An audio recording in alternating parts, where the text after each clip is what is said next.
En cada uno de mis videos siempre intento hablar de lo bueno, de las cosas bellas de cada país, de su gente, de su cultura. Y después hay videos como este en el que uno no puede no hablar de lo feo, no puede no hablar de lo que pasó acá en este país desde el 1975 hasta el 1979.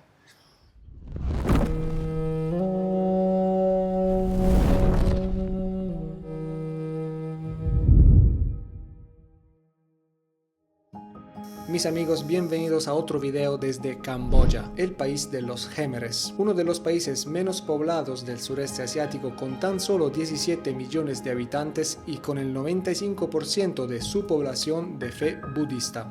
La última vez nos dejamos entre las milenarias ruinas de Angkor y tras haber visto con mis propios ojos aquel lugar, aún no entiendo por qué nos encuentra entre las maravillas del mundo, pero bueno, hoy continuamos nuestro viaje por la historia camboyana. Pero para contextualizar de lo que quiero hablarles en este video, es necesario dar un paso atrás, hacia los años de oro de Camboya.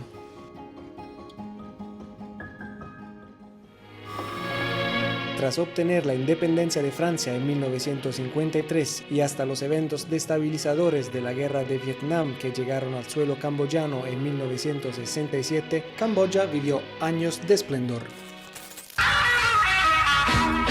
El príncipe dios Sihanouk impulsó un movimiento de gran optimismo nacionalista. Hubo una explosión en las artes, en el cine y en la música, con un rock camboyano psicodélico que causaba furor en el hemisferio oriental.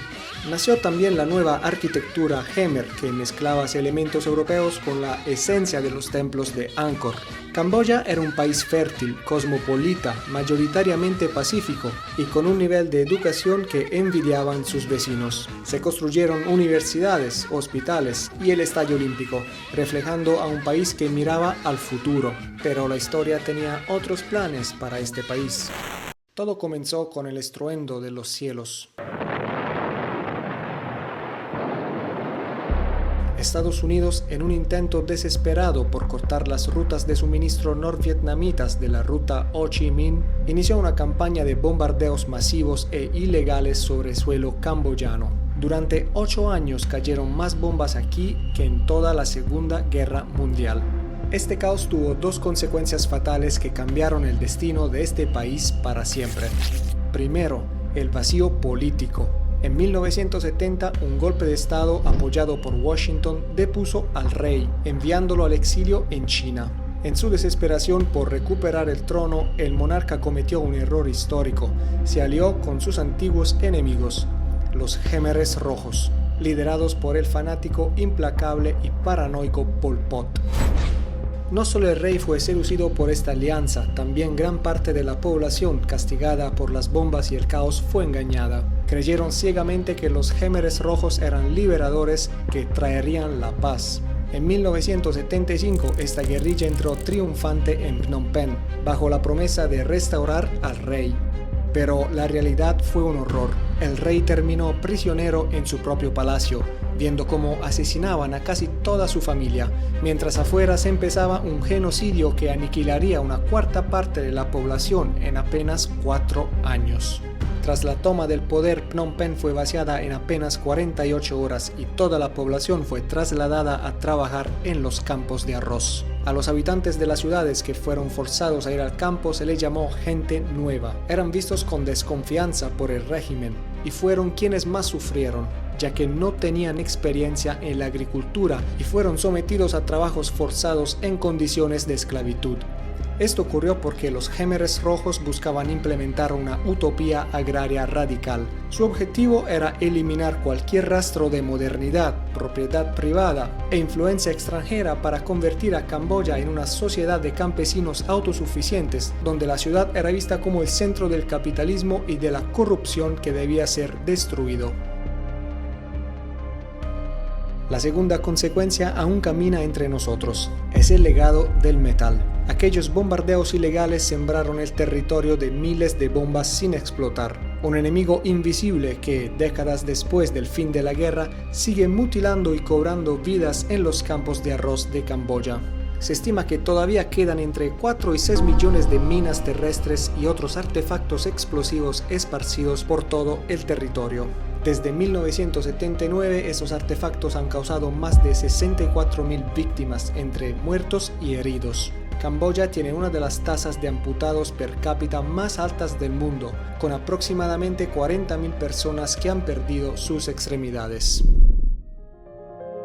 Es aquí donde entra en juego Apopo, una organización belga que se ocupa de la limpieza de vastas áreas del país con presencia de explosivos.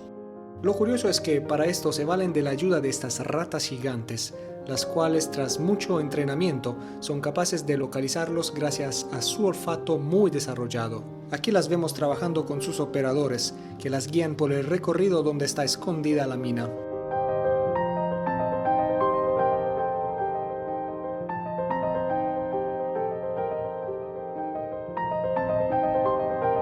Como pueden ver, en este momento la rata encontró la mina. Entonces comienza a excavar con sus patitas, una señal suficiente para su entrenador, quien la llama con una señal acústica para darle su merecida recompensa. Una rata puede inspeccionar un área del tamaño de una cancha de tenis en solo 20 minutos.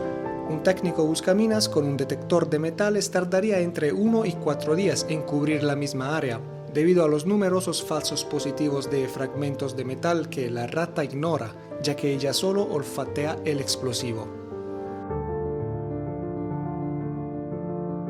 Este lugar queda tan solo 5 minutos de carro, de moto o de tuk-tuk del centro de Siem Reap. La entrada te vale $10, plata bien invertida, así que no hay excusas para no visitar este lugar.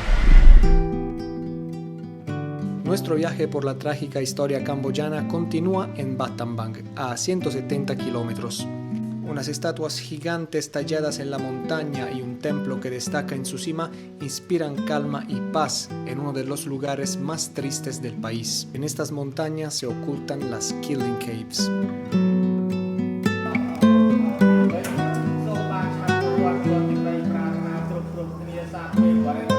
Hay quien dice que por acá se mataron alrededor de 4.000 personas. Alguien más dice que fueron 10.000. Lo que es cierto es que hablamos de una cantidad impresionante de personas inocentes que perdieron la vida. Unas estatuas frente a la entrada de la cueva recuerdan las torturas que ocurrían en este lugar. Una escalinata te conduce a las entrañas de la montaña, donde además de la oscuridad reina una atmósfera muy pesada. El drama todavía resuena entre estas rocas.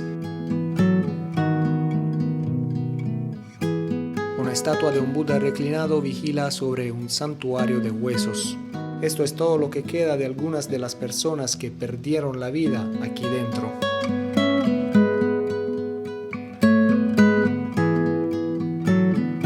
Acá a las afueras de la cueva hay un hueco desde donde los Khmeres Rouge mataban a los camboyanos, simplemente golpeándolos en la cabeza y botándolos al abismo.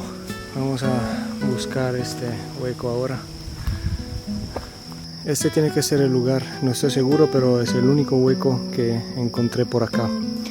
Los mataban y boom, abajo.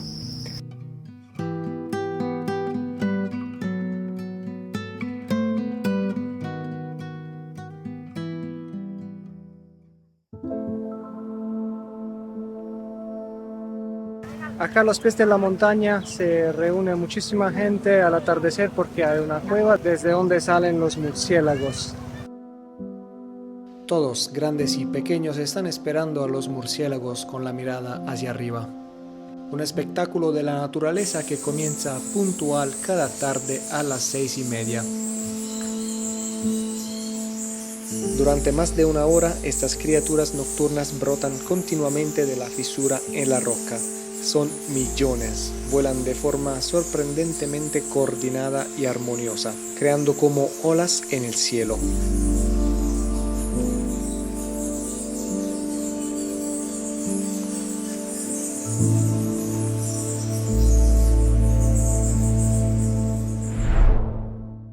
La próxima etapa de nuestro viaje es Phnom Penh, el corazón de Camboya. Pero antes de hablarles un poco de la ciudad y de su gente, hay todavía un par de lugares de la memoria que me gustaría destacar.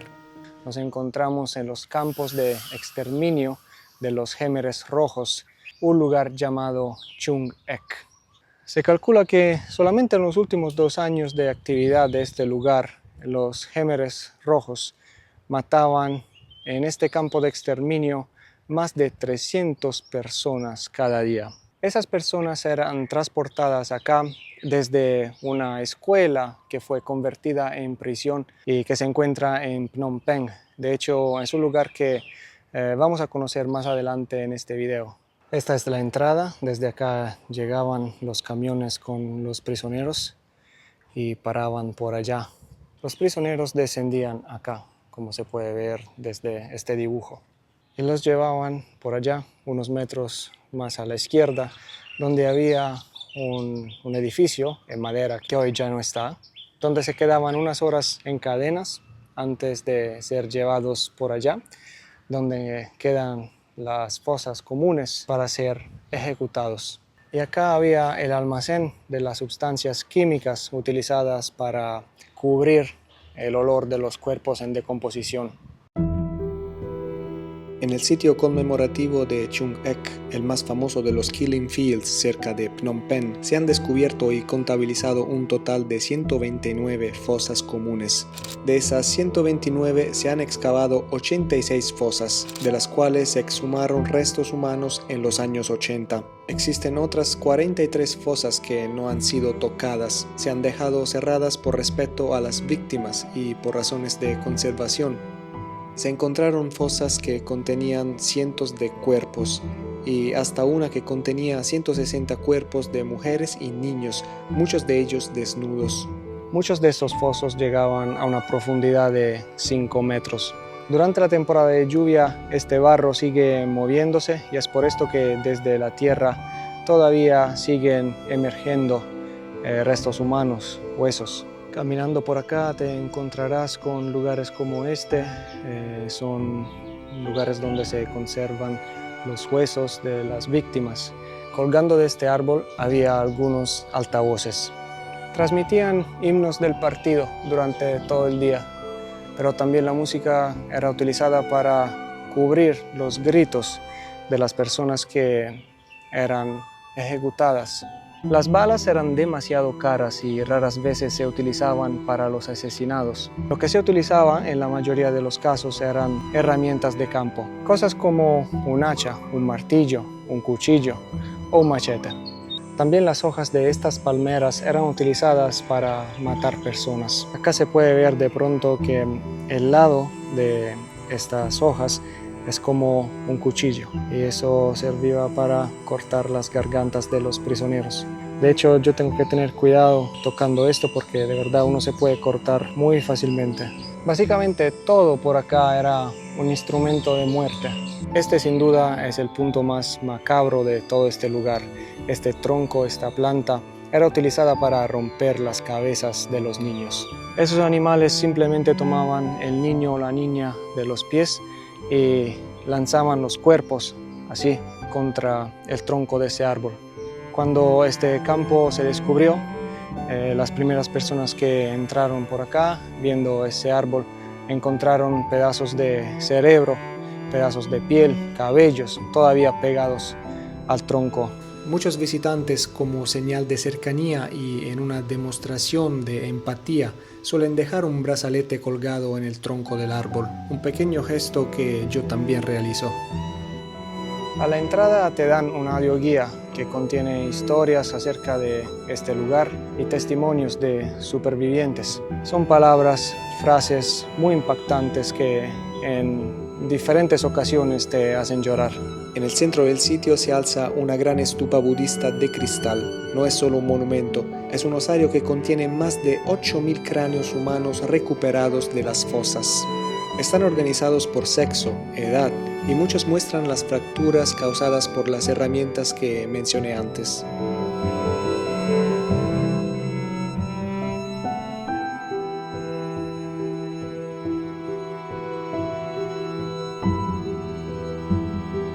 Conocer historias así no es bello, pero es algo necesario para que estas cosas no se vuelvan a repetir. Hoy el silencio reina solemne en un lugar que durante tantos años solo conoció gritos de dolor. El lugar donde los llevo ahora es la prisión que en la época de los hechos se llamaba S21, pero que actualmente es conocido como el Museo del Genocidio Tuol Sleng. Para entender más los hechos y el contexto histórico, decidimos contratar un guía. También te recomiendo hacer lo mismo si visitas este lugar. Los puedes contratar directamente a la entrada. No está permitido utilizar esta cámara adentro del edificio para tomar fotos y grabar videos, así que utilicé un normal celular. El viaje empieza desde acá, desde estas salas, donde se llevaban a cabo los interrogatorios y sobre todo se torturaba a los prisioneros. En las paredes hay fotos de cómo se encontraron estos cuartos a la llegada de las tropas libertadoras vietnamitas en 1979. Son fotos muy macabras, muy fuertes, cosas que no voy a mostrar en este video. Imagínense lo que se siente al entrar en esas habitaciones donde miles de personas sufrieron, gritaron y perdieron la vida. En el medio de estos edificios hay jardines que antes de aquellos horribles tiempos vieron jugar a niños, para luego transformarse en lugares de muerte y torturas, con instalaciones como esta, por ejemplo, con la que se colgaba y ahogaba a prisioneros. Acá en este lado del jardín están descansando los restos de los últimos cuerpos que se encontraron acá en este edificio, las últimas personas que fueron matadas por los Gémeres Rojos. Otras salas como estas están llenas de retratos de las víctimas. Son fotos que en alguna manera te hablan. Hay algunas personas con la mirada totalmente vacía, personas que habían ya entendido lo que iba a pasar y que esos eran sus últimos momentos de vida. S21, que originalmente era una escuela, no era una prisión común, era un centro de interrogatorio. Nadie iba allí para cumplir una condena. Se entraba para confesar crímenes reales o inventados y luego ser enviado a la muerte. Si te fijas en las fachadas, verás que los balcones están cubiertos de alambre de espino electrificado. No era solo para evitar que los prisioneros escaparan, lo cual era imposible, sino para evitar que se suicidaran. Los guardias necesitaban que el prisionero llegara vivo a la confesión para poder extraer los nombres de sus supuestos cómplices. En los pisos inferiores verás aulas divididas por muros de ladrillo muy rústicos. Eran celdas individuales de apenas 2 metros de largo por 1 metro de ancho. Los prisioneros estaban encadenados al suelo, sin poder hablar entre ellos, viviendo en condiciones de higiene inexistente. En su momento álgido, la prisión llegó a albergar a más de 1.500 personas a la vez.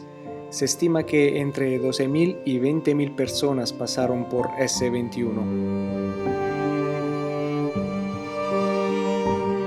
Al ser liberada la prisión en 1979, solo se encontraron 7 supervivientes adultos y algunos niños.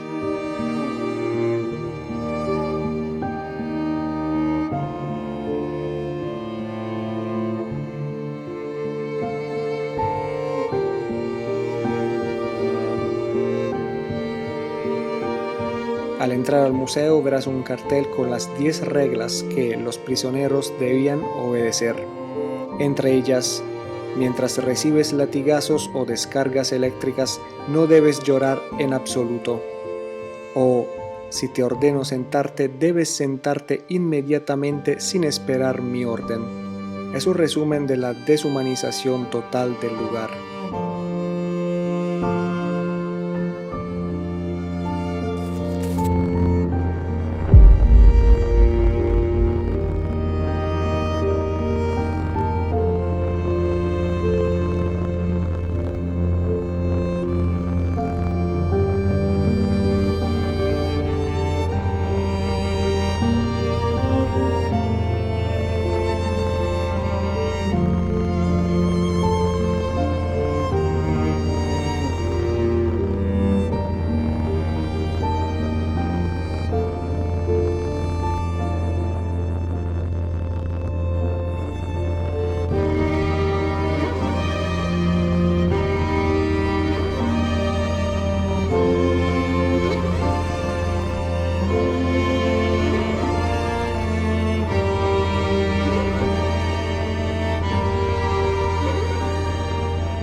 Hoy el 75% de la población camboyana vive en áreas rurales, en pueblos como este.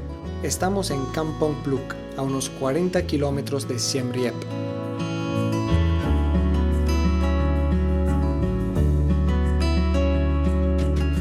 Kampong Pluk es uno de los lugares más fascinantes y auténticos que puedes visitar en Camboya. Es un conjunto de 3 aldeas construidas sobre pilotes de madera de hasta 9 metros de altura.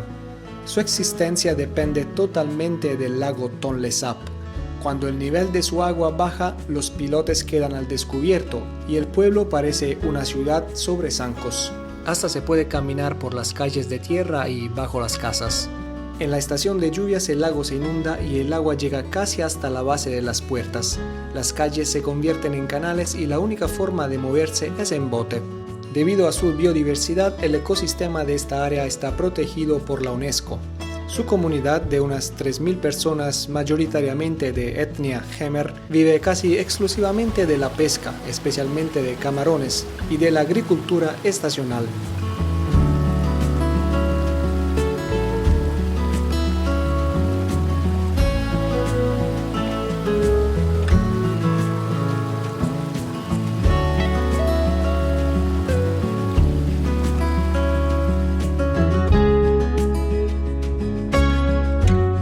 En el pueblo hay también una escuela, un poco básica a decir la verdad, y si quieres dejar un signo positivo de tu paso, te invito a comprar material escolar para estos pequeños estudiantes.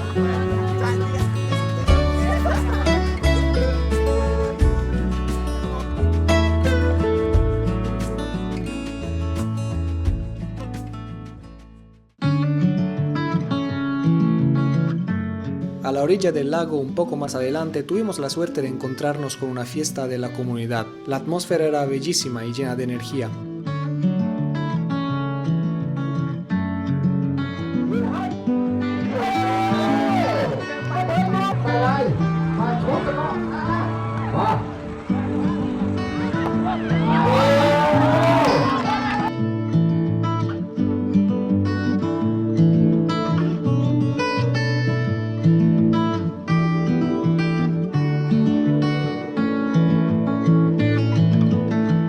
Por todos lados había comida local. Nosotros optamos por una ensalada de papaya y un pollo a la parrilla, ambos deliciosos. Está riquísima.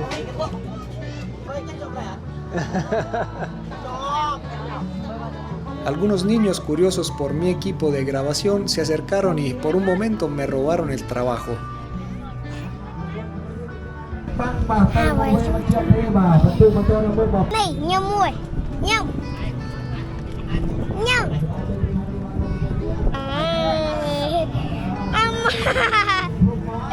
Experimentar una realidad así, aunque sea por pocas horas, ha añadido definitivamente algo extra a este viaje. Un toque de autenticidad y sencillez. Y obviamente recuerdos que llevaré conmigo para siempre.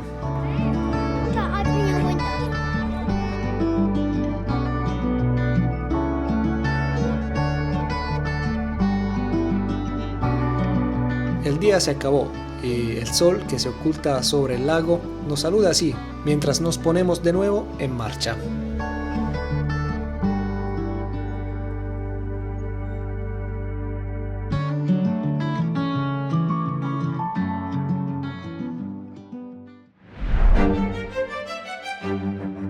Debido a que el genocidio eliminó a gran parte de la generación anterior, hoy Camboya es uno de los países más jóvenes del mundo, con una edad mediana de 27 años.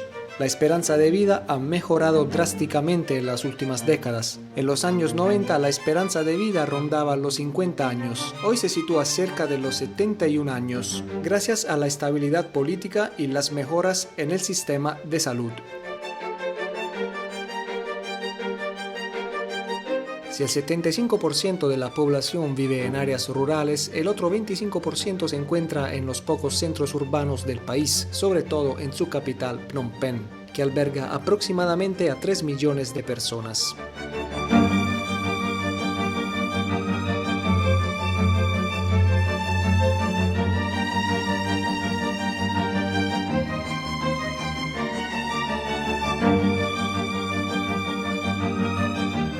Entre sus callejones, Phnom Penh esconde fragmentos de vida local, historias que parecen viajar a ritmos más lentos que a los que estamos acostumbrados. Aquí las puertas de las casas están siempre abiertas. Las abuelas y las madres cocinan en sus woks justo aquí afuera. Y como antaño, el aire vuelve a oler a arroz y especias. Son lugares tranquilos donde incluso los más pequeños son libres de corretear.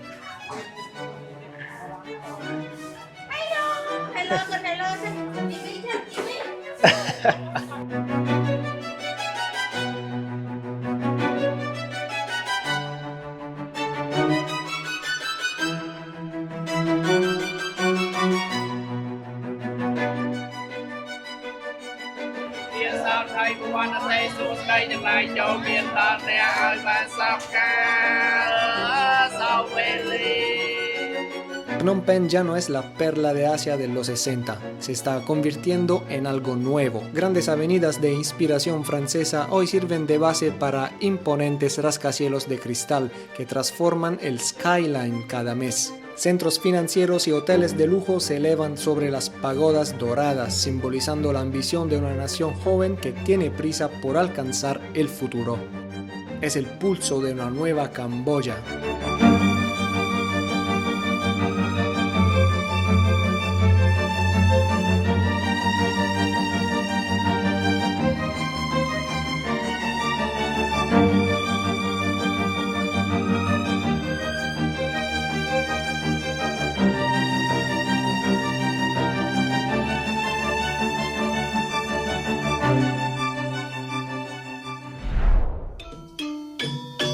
De noche los grandes bulevares como el Norodom y el Sihanouk se iluminan con LED, dándole ese toque colorido típico de las grandes ciudades del sureste asiático.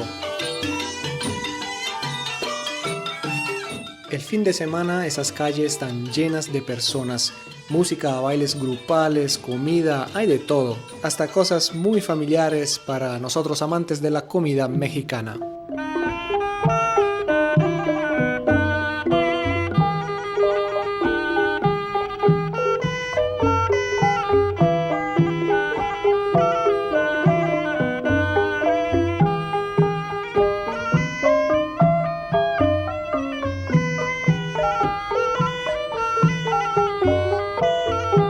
Obviamente la alegría no falta, así como la gentileza de los lugareños que, por ejemplo, te invitan a bailar y a aprender unos pasos de danza típica camboyana.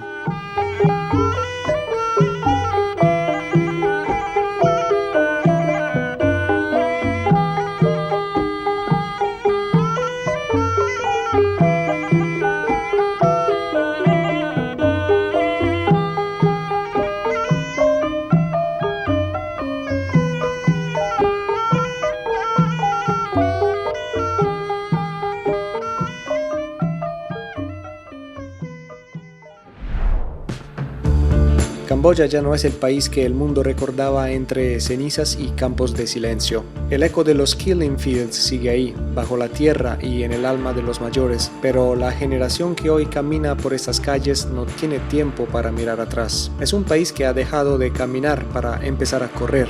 Corre en los motores de los miles de tuk-tuks que inundan la capital. Corre en la ambición de sus rascacielos de cristal que desafían al cielo. Y corre sobre todo en la mirada de una juventud que representa el 70% de la nación. Una juventud que no busca venganza, sino conexión, modernidad y un lugar en el mundo.